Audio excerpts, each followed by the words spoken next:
ఈ వీడియోలో మనం ఒక అద్భుతమైన అత్యంత శక్తివంతమైన పుణ్యక్షేత్రం గురించి మాట్లాడుకోబోతున్నాం. భారతదేశంలో ఎన్నో వేల ఆలయాలు ఉన్నాయి. ఒక్కో ఆలయానికి ఒక్కో విశిష్టత ఉంటుంది.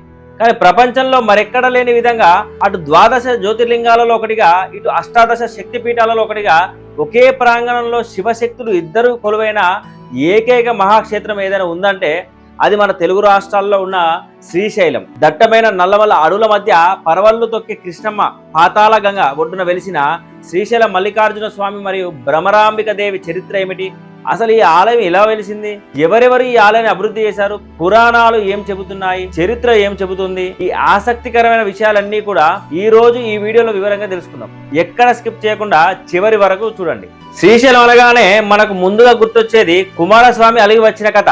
స్కంద పురాణ ప్రకారం ఒకసారి కైలాసంలో శివపార్వతుల కుమారులైన వినాయకుడు కుమారస్వామి మధ్య ఒక చిన్న పోటీ వస్తుంది. భూమండలం మొత్తాన్ని ఎవరైతే ముందుగా చుట్టి వస్తారో వారే విజేత అని ఈ యొక్క పోటీ ఉద్దేశం. వెంటనే కుమారస్వామి తన వాహనమైన నెమలినెక్కి ముల్లోకాలను చుట్టి రావడానికి బయలుదేరుతాడు.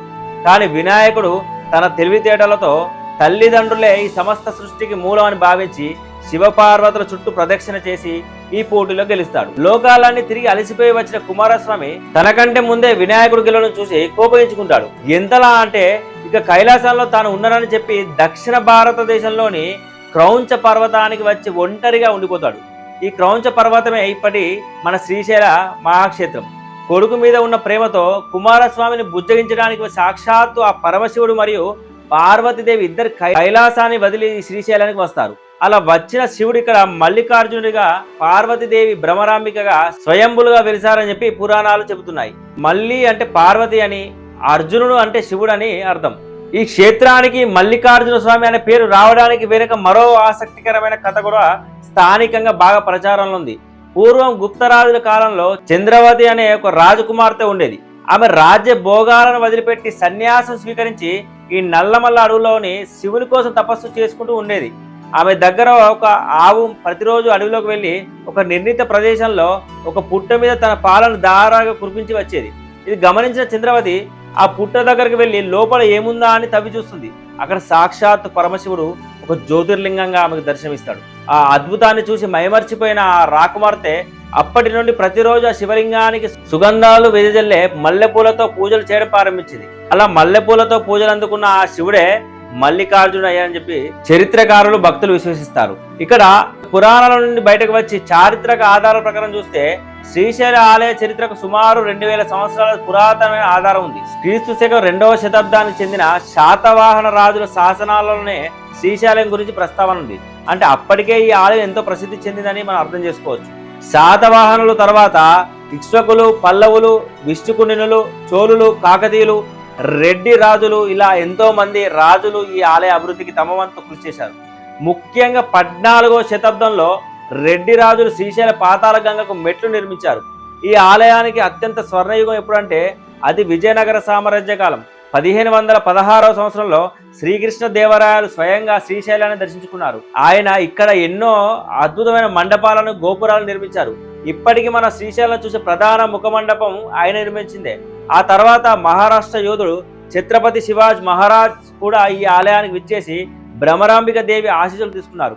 ఆయన ఈ ఆలయానికి చేసిన సేవలకు గుర్తుగానే ఇక్కడ శివాజీ గోపురం కూడా, అలాగే ఆయన పేరు మీద ఒక మంటపం కూడా ఉన్నాయి. ఇవన్నీ మనకు శ్రీశైలం యొక్క ఘనమైన చరిత్రను కళ్ళకు కట్టినట్లు చూపుతాయి. ఇప్పుడు మనం భ్రమరాంబిక దేవి గురించి ఖచ్చితంగా మాట్లాడుకోవాలి. దక్ష యజ్ఞ సమయంలో సతీదేవి ఆత్మాహుతి చేసుకున్న తర్వాత ఆమె శరీర భాగాలు పడిన ప్రదేశాలే అష్టాదశ శక్తిపీఠాలు. సో అందులో సతీదేవి యొక్క మెడ భాగం పడిన ప్రదేశం ఈ యొక్క శ్రీశైలం. పురాణాల ప్రకారం ఒకనొక సమయంలో అరుణాసురుడు అనే రాక్షసుడు బ్రహ్మదేవుని గురించి ఘోర తపస్సు చేసి 2 కాళ్ళు లేదా 4 కాళ్ళు ఉన్న ఏ ప్రాణి చేతిలోనూ తనకు మరణం లేకుండా వరం పొందుతాడు. ఆ వరగర్వంతో ముల్లోకాలను పీడించడం మొదలు పెడతాడు. అప్పుడు దేవతలందరి ప్రార్థనలను విన్న ఆది పరాశక్తి ఆ రాక్షసును వధించడానికి 6 కాళ్ళు ఉండి ఒక పెద్ద తుమ్మెద రూపంలో ధరిస్తుంది. ఆ తుమ్మెదను సంస్కృతంలో భ్రమరం అంటారు. వేలాది భ్రమలను సృష్టించి ఆ రాక్షసును అంతం చేస్తుంది అమ్మవారు. ఆ తర్వాత అదే రూపంలో అనంతమైన కరుణతో ఇక్కడే భ్రమరాంబిక దేవిగా కొలువైంది. ఇక్కడ అమ్మవారి గర్భగుడి వెనుక గోడకు చెవిని ఆనించి వింటే ఇప్పటికీ తుమ్మెదల ఆ జుంకారనాదం, జుమ్ అనే శబ్దం అనేది వినిపిస్తుందని భక్తుల యొక్క ప్రగాఢ విశ్వాసం. సో అటు ఆధ్యాత్మికత, ఇటు అద్భుతమైన ప్రకృతి సౌందర్యం కలగలిపిన ఈ యొక్క పుణ్యక్షేత్రం శ్రీశైలం. నల్లమల్ల అడవుల గుండా ప్రయాణిస్తూ లోయలు గుట్టలు దాటుకుంటూ మల్లికార్జున స్వామిని దర్శించుకోవడం ప్రతి ఒక్కరి జీవితంలో మర్చిపోలేని ఒక అనుభూతి మిగులుస్తుంది. ఇది శ్రీశైలం మల్లికార్జున స్వామి మరియు భ్రమరాంబిక దేవి ఆలయం పుట్టుక చరిత్ర వెనుక ఉన్న అసలు కథ. ఈ వీడియో మీకు ఎలా అనిపించింది? మీరు ఎప్పుడైనా శ్రీశైలం వెళ్ళారా? వెళ్ళి ఉంటే పాతాళ గంగ దగ్గర మీ అనుభవం ఎలా ఉందో కింద కామెంట్స్లో నాతో పంచుకోండి. ఈ సమాచారం మీకు నచ్చినట్లయితే ఖచ్చితంగా ఆ వీడియో లైక్ చేసి మీ బంధుమిత్రులకు షేర్ చేయండి. ఇలాంటి మరిన్ని ఆసక్తికరమైన చరిత్రలు, పురాణ రహస్యాల కోసం వెంటనే మన ఛానల్ని సబ్స్క్రైబ్ చేసుకోండి. మరో అద్భుతమైన వీడియోతో మళ్ళీ కలుద్దాం. అంతవరకు సెలవు. ఓం నమః శివాయ.